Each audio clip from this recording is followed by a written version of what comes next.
Lane Kiffin, significantly smarter than I am at coaching football. But please never put Austin Simmons in the game ever again. I don't know who the best team in the SEC is, but Ole Miss is making quite a case for themselves as they just went on the road to Norman and beat a really good Oklahoma football team. Trinidad Chambliss, Division II transfer, comes into the Lane Kiffin offense. And I'm like, if I was a college coach, they did a little segment on Chambliss during the game, and they said he was the 60th ranked quarterback in the portal.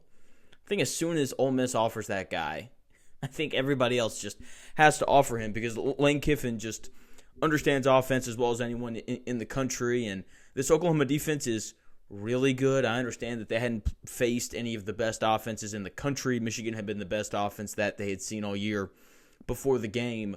But, they had completely dominated those teams. And they come out in this game, and people are going to focus on the 34 points. I was more impressed, though, by the Ole Miss defense. They gave up two big plays. The 76-yard touchdown pass to Isaiah Satania and the 65-yard touchdown run to Xavier Robinson. Outside of that, Oklahoma just couldn't really move the football. I didn't find for Trinidad Chambliss to have been amazing. I didn't think that Ole Miss ran the ball great.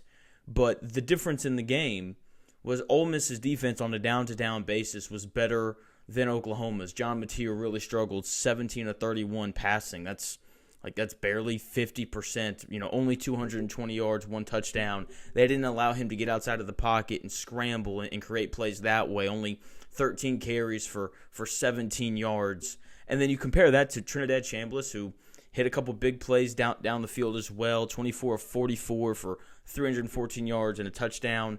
Ole Miss didn't run the ball great, but I thought that they were more consistent running the football than Oklahoma was. That was a big deal. Trinidad Chambliss was much more effective using his legs, 12 carries for 53 yards compared to what John Mateer was. And if you're going to play Ole Miss, you better score 30 at least. If Ole Miss's defense holds you to less than 30, then you're probably not going to win the football game. That's just the simple reality of it. Ole Miss's defense continues to have an issue giving up big plays, but I thought on a down-to-down basis, they were pretty consistent in this win over Oklahoma. Oklahoma, when they did have opportunities, they didn't capitalize on them. There's an old saying, victory favors the team that makes the fewest mistakes. I thought Ole Miss made more mistakes today than Oklahoma did. You had, obviously the Ole Miss coverage bust that allowed the 76-yard touchdown pass. You had the long touchdown run. You had Ole Miss going for it at the 5-yard line, at the Oklahoma 5-yard line, as opposed to just taking the points. Oklahoma gets the stop, but they don't score off of that. You have Ole Miss going for it on 4th and 1 or whatever it was from their own 25. Oklahoma gets the stop. Oklahoma has to kick a field goal because they don't pick up a single positive yard on that play. And then, of course, you have the Oklahoma fumble as well. All of those things really are why Oklahoma lost this football game. They made the biggest mistake of the game with the fumble by Isaiah Satania off of the punt return. And when Ole Miss made their big mistakes, Oklahoma simply didn't capitalize on them. And after that Satania fumble, allowing Ole Miss to pick up that big chunk play, just can't really allow that to happen. You've got to know that a shot play is coming there from Lane Kiffin because that's just part of who he is, hyper-aggressive, wants to grab all the momentum whenever he can. So just really impressed with this Ole Miss team.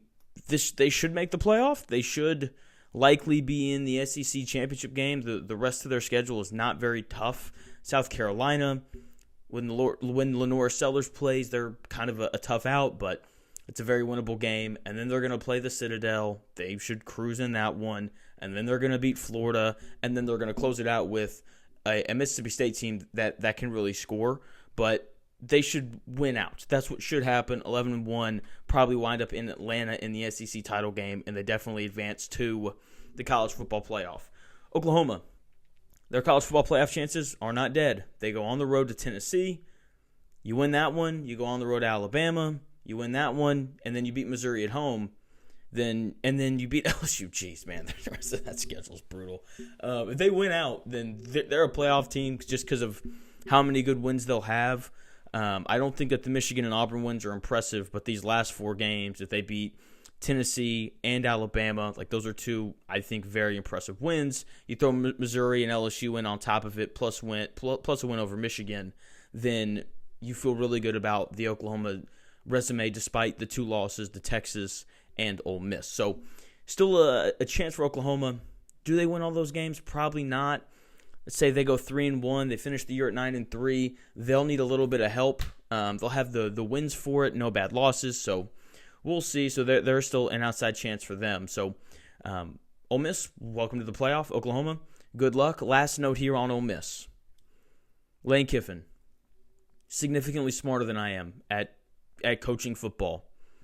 But please never put Austin Simmons in the game ever again. Every time he was in, nothing good happened. I don't think they didn't gain a yard. He was 0 for 2 passing. Never put him in again. You have Trinidad Chambliss, a much more athletic guy who throws the football every bit as well as Austin Simmons does. No more Austin Simmons for Ole Miss, please.